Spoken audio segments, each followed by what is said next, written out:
ನೋಡಿ ಫ್ರೆಂಡ್ಸ್, ಇವತ್ತು vegetable fried rice ಮಾಡ್ತಿದ್ದೀವಿ. ಅದಕ್ಕೆ ಬೇಕಾಗಿರೋ ಐಟಮ್ಸ್ನ ಕಟ್ ಮಾಡಿ ರೆಡಿ ಮಾಡಿ ಇಟ್ಕೊಂಡಿದ್ದೀವಿ.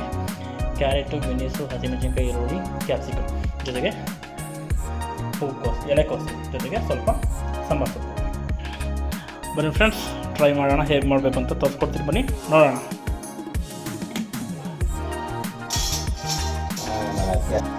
ಈಗ ಬಾಣಲಿ ಇಟ್ಟು ಬಾಣಲಿಗೆ ಸ್ವಲ್ಪ ಎಣ್ಣೆ ಹಾಕಿದ್ದೀವಿ. ಎಣ್ಣೆ ಕಾದಿದೆ. ಈಗ ಎಣ್ಣೆ ಕಾದಿರೋದಕ್ಕೆ ಸ್ವಲ್ಪ ಮೆಣಸಿನ್ಕಾಯಿ ಹಾಕ್ತಾಯಿದ್ದೀವಿ. ಎಷ್ಟು ಬೇಕು ನಮಗೆ, ಈಗ ಎಷ್ಟು ಜನ ಮಾಡ್ಬೋದು ಅದಕ್ಕೆ ಎಷ್ಟು ಖಾರಕ್ಕೆ ಬೇಕು ನೋಡಿಕೊಂಡು ಆ ರೀತಿ ಮೆಣಸಿನ್ಕಾಯಿ ಹಾಕ್ತೀವಿ. ಮೆಣಸಿನ್ಕಾಯಿ ಆದಮೇಲೆ ಈಗ ಸ್ವಲ್ಪ ಬೀನೀಸ್ ಹಾಕ್ತಾಯಿದ್ದೀವಿ.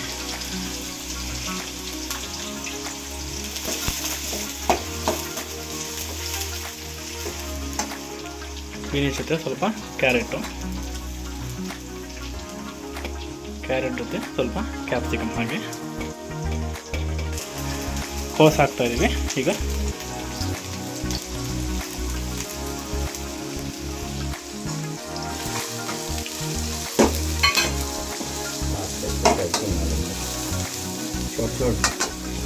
ಎಲ್ಲ ಹಾಕಿದ್ಮೇಲೆ ಚೆನ್ನಾಗಿ ಮಿಕ್ಸ್ ಆಗಿ ಮಾಡಿಬಿಟ್ಟು ಚೆನ್ನಾಗಿ ಅದನ್ನು ಫ್ರೈ ಆಗೋದಕ್ಕೆ ಬಿಡಬೇಕು. ಚೆನ್ನಾಗಿ ಫ್ರೈ ಆಗಬೇಕು. ಸ್ವಲ್ಪ ಅದು ಫ್ರೈ ಆಗ್ತಿದ್ದಂಗೆ ಜೊತೆಗೆ ಇದಕ್ಕೆ ಸ್ವಲ್ಪ ಕೊತ್ತಂಬರಿ ಮೆಂತ್ಯ ಹಾಕ್ತೀವಿ. ಯಾಕಂದರೆ ಟೇಸ್ಟ್ ಬರಲಿ, ಜೊತೆಗೆ ಸ್ಮೆಲ್ ಚೆನ್ನಾಗಿ ಬರಲಿ ಅನ್ನೋ ಕಾರಣಕ್ಕೆ ಕೊತ್ತಂಬರಿ ಮೆಂತ್ಯ ಹಾಕ್ತೀವಿ. ನೋಡಿ, ಫ್ರೈ ಆಗ್ತಾ ಇದೆ. ಈ ಥರ ಫ್ರೈ ಆಗ್ತಾ ಇರಬೇಕಾದ್ರೆ ಫ್ರೈ ಆಗಿದೆ ಅಂದರೆ ಸ್ವಲ್ಪ ಈ ಟೈಮಲ್ಲಿ ಸ್ವಲ್ಪ ಈರುಳ್ಳಿ ಹಾಕ್ಕೋತೀವಿ. ನೀವು ಎಷ್ಟು ಜನಕ್ಕೆ ಮಾಡ್ತೀರೋ ನೋಡಿಕೊಂಡು ಅದ್ರ ಮೇಲೆ ಕ್ವಾಂಟಿಟಿ ಮೇಲೆ ಈರುಳ್ಳಿ, ತರಕಾರಿ, ವೆಜಿಟೇಬಲ್ಸನ್ನು ಹಾಕ್ಕೊಳ್ಳಿ. ನಾವು ಇದನ್ನು 4 ಜನಕ್ಕೆ ಆಗೋ ರೀತಿ ಮಾಡ್ತಾಯಿದ್ದೀವಿ.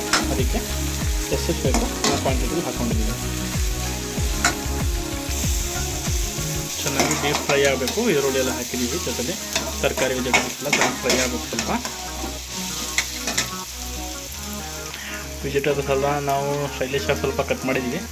ಚೆನ್ನಾಗಿ ಕಾಣಲಿ ವೆಜಿಟೇಬಲ್ಸ್ ಎಲ್ಲ ಕಟ್ ಮಾಡಿರೋದು, ಮತ್ತು ನಾವು ಫ್ರೈಡ್ ರೈಸ್ ಮಾಡಿದಾಗ ಚೆನ್ನಾಗಿ ಕಾಣುತ್ತೆ, ಆ ಲುಕ್ ಚೆನ್ನಾಗಿ ಬರುತ್ತೆ ಅನ್ನೋ ಕಾರಣಕ್ಕೆ ಈ ರೀತಿ ಕಟ್ ಮಾಡಿದ್ವಿ. ನಿಮ್ಗೆ ಯಾವ ರೀತಿ ಕಟ್ ಮಾಡೋಕ್ಕೆ ಅನುಕೂಲ ಆಗುತ್ತೆ ಆ ರೀತಿ ಕಟ್ ಮಾಡ್ಕೊಬೋದು ಇದನ್ನು ಬೇಕಾದ್ರೆ. ಈಗ ಈರುಳ್ಳಿ ಫ್ರೈ ಆಗಿದೆ. ಈರುಳ್ಳಿ ಫ್ರೈ ಆದಮೇಲೆ ನಾವು ಇದಕ್ಕೆ ಜೊತೆಗೆ ಸ್ವಲ್ಪ ಶುಂಠಿ ಬೆಳ್ಳುಳ್ಳಿ ಪೇಸ್ಟ್ನ ಆ್ಯಡ್ ಮಾಡ್ತೀವಿ. 1 ಟೇಬಲ್ ಸ್ಪೂನ್ ಶುಂಠಿ ಬೆಳ್ಳುಳ್ಳಿ ಪೇಸ್ಟ್ ಹಾಕಿದ್ದೀವಿ. ಜೊತೆಗೆ ಇನ್ನು 1/2 ಸ್ಪೂನ್ ಆ್ಯಡ್ ಮಾಡ್ತಾಯಿದ್ದೀವಿ. ಶುಂಠಿ ಬೆಳ್ಳುಳ್ಳಿ ಪೇಸ್ಟ್ ಹಾಕಿದ್ದೀವಿ. ಶುಂಠಿ ಬೆಳ್ಳುಳ್ಳಿ ಪೇಸ್ಟ್ ಚೆನ್ನಾಗಿ ಎಣ್ಣೆಯಲ್ಲಿ ಫ್ರೈ ಆಗಬೇಕು. ವೆಜಿಟೇಬಲ್ ಜೊತೆ ಚೆನ್ನಾಗಿ ಮಿಕ್ಸ್ ಆಗಬೇಕು. ಈ ಥರ ಚೆನ್ನಾಗಿ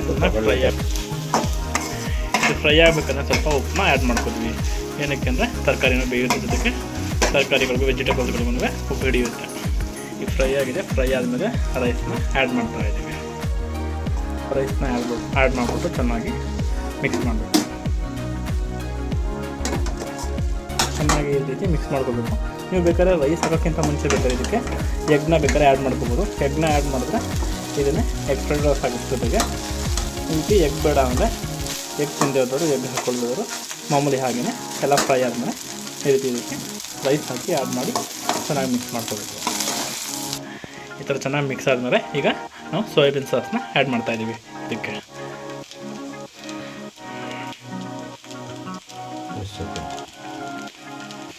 ಇನ್ನೂ ಸ್ವಲ್ಪ ಸೋಯಾಬೀನ್ ಸಾಸ್ನ ಆ್ಯಡ್ ಮಾಡ್ತಾಯಿದ್ದೀವಿ. ಇದಕ್ಕೆ ಸ್ವಲ್ಪ ಹಾಗೆ ಗ್ರೀನ್ ಚಿಲ್ಲಿ ಸಾಸ್ನು ಆ್ಯಡ್ ಮಾಡ್ತಾಯಿದ್ದೀವಿ.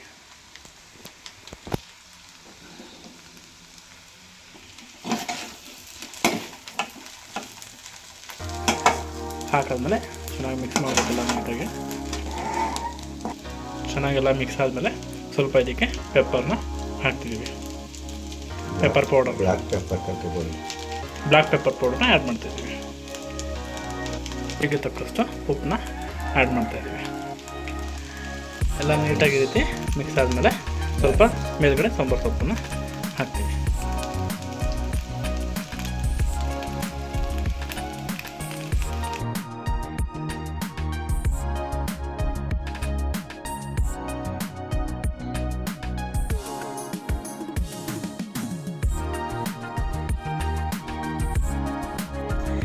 ಈಗ ಸರ್ವ್ ಮಾಡೋ ಟೈಮ್ ಸರ್ವ್ ಮಾಡೋಣ. ಹಾಕಿ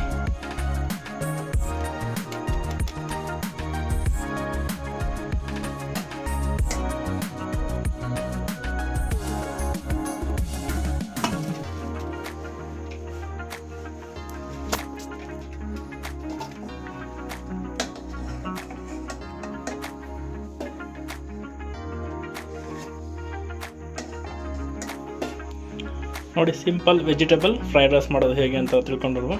ನೀವು ಮನೆಯಲ್ಲೇ ಮಾಡಿ ಟ್ರೈ ಮಾಡಿ, ಟೇಸ್ಟ್ ಮಾಡಿ, ಕಾಮೆಂಟ್ ಮಾಡಿ, ಲೈಕ್ ಮಾಡಿ ಮತ್ತು ನಮ್ಮ ಚಾನಲ್ನ ಸಬ್ಸ್ಕ್ರೈಬ್ ಮಾಡಿ. ಇದೇ ರೀತಿ ಹೆಚ್ಚಿನ ವಿಡಿಯೋಗೆ ಫಾಲೋ ಮಾಡಿ.